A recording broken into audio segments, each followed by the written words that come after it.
rwacu X, Facebook no kujya no ku rubuga rwacu BBC Gahuza Miryango mugakurikira amakuru ariho menshi mugakomeza kwibanira natwe. Urakoze cyane Juventine.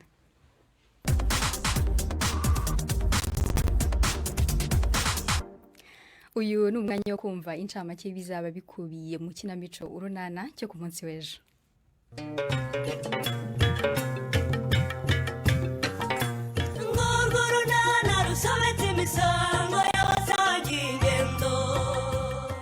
Mu kiganiro urunana cyo kuri wa kane twabateguriye umenye yuko amagambo yose avuga atari uko abari wimuvugira Nosiya ariko ngwino nkwere kubundi ndankwere duhamagare Karaveri dore ari hano mu kabari nanyweragamo tugende hano mu kabari ko kwa Munyamama dusange yo Stefano turebe ko atinyuka guhakana ko atari yamanaga na mukobwa jana umushinja hari noneho urumva turebe ko abihakana. Ni 12:45 kuri BBC.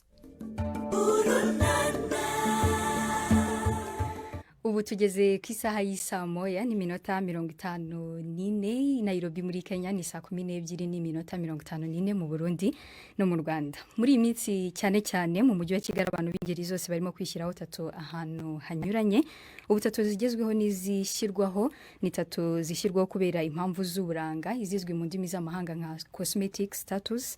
Ariko se abahanga mu by'ubuzima baravuga iki kuri tattoo zishyirwaho mu kanwa? Mugenzi wacu Anne Marie niwe mwiza yatugiriye inkuru ku buryo burambuye. Ni Maurice Tattoo yamaze imyaka 5 gutyo nzikora, ni cosmetic tattoos. Design Tattoo Rwanda cyangwa Maurice Tattoo ni umwe mu bakora tattoo mu mujyi wa Kigali.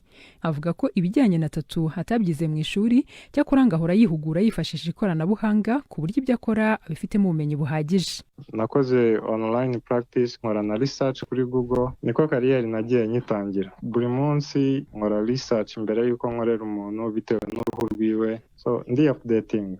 Design Tattoo avuga ko yahisemo gushyira imbaraga cyane mu gukora tattoo zizwi nka cosmetic tattoos, no kuvuga izijyana n'ubwiza. Ntago ari tatuwaje zo ku mubiri akenshi nibandaho, aba harimo y'uruhara, hariho abantu nkorera iminwa, hari n'abo nkorera ishinya. Iyo nkorera makeya ni 100 yonyine. Mu kwezi ugiye kubara wabara yuko buri munsi umuntu abona umukiriya. Iyo wumvise akayabo gatangwa ku gukora tattoo wakwibaza impamvu abantu bahitamo kuyatanga.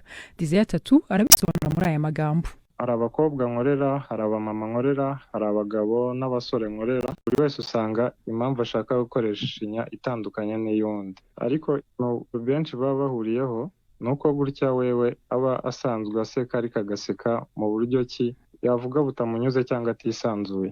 Ikintu nanjye kinshimisha ni ukubona umuntu umaze kumukorera ishinya yiwe nayihinduye, nawe nkabona yuko ari kumwenyura kandi yisanzuye. Bigera no ku marangamutima yiwe agatangira guseka yishimye, kuko n'abakobwa nkorera wenda bakunda kujya mu mavideo y'abastari bamwe na bamwe hano mu Rwanda. Iyo mukoreye wewe mukorera icyo agamije atari ukugira wenda ngabe aseka neza cyane kurusha abandi, ahubwo abashaka kuba afite confidence yuko afite inseko nziza. Harabibaza uko izi tattoo zikorwa. Design Tattoo Rwanda arakomeza bisobanura.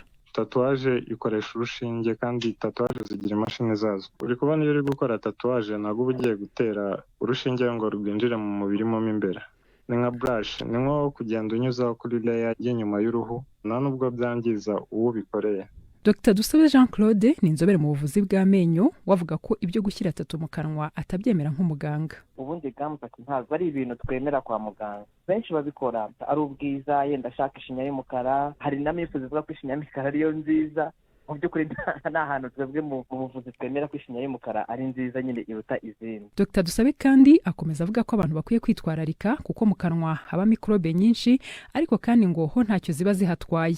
Gusa mu gihe zigize ahandi zigera zishobora kuhateza ibibazo.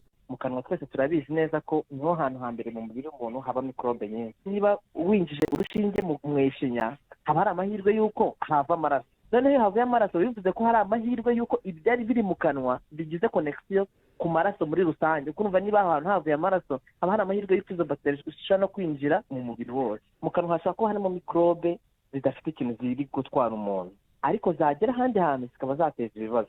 Buriya inks abantu benshi bakoresha bakora tattoo, buriya abafite ibyo bita heavy metals.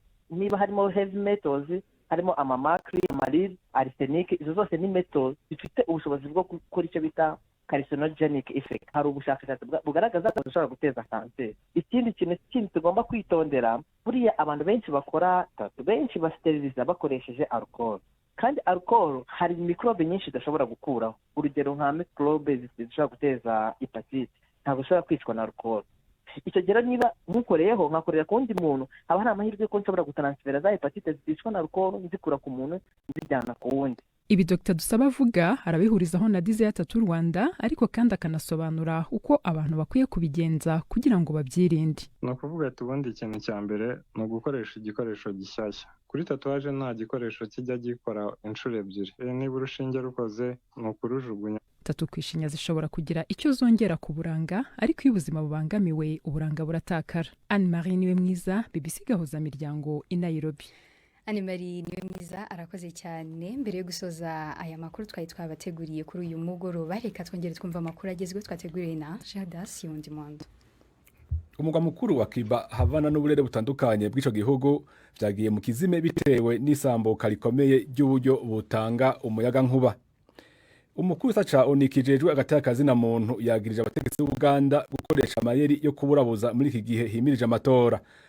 Fokatuk yasavye ko haba amatohoza yigenga ku bivugwa ko hari abahagarikwa hadakurije amategeko, abanyuruzwa n'abakwagurwa mu gihe igitutu no kuburabuza abatavuga rumwe n'ubutegetsi hamwe n'ibimenyesha makuru bigenda vyiyongera. Abategetsi ba Buraya bashyize ku masezerano ajanye no guhagarika burundu gukoresha gaze na petroli iva mu Burusiya bitarenze mu mwaka wa 2027 nk'imwe mu ngingo itumbereye gukaza ibihano kuri icyo gihugu cagirizwa gushoza intambara kuri Ukraine. Latifa. Urakoze cyane Gerdas. Naha dusoreje amakuru twari twabateguriye. Mbararikiye komeza gukurikira ibiganiro bitandukanye bya BBC Gahuza Miryango. Mwadusanga kuri Facebook na X BBC Gahuza ndetse no kuri website bbcgahuza.com. Mwari kumwe nanjye Latifa Umutesi.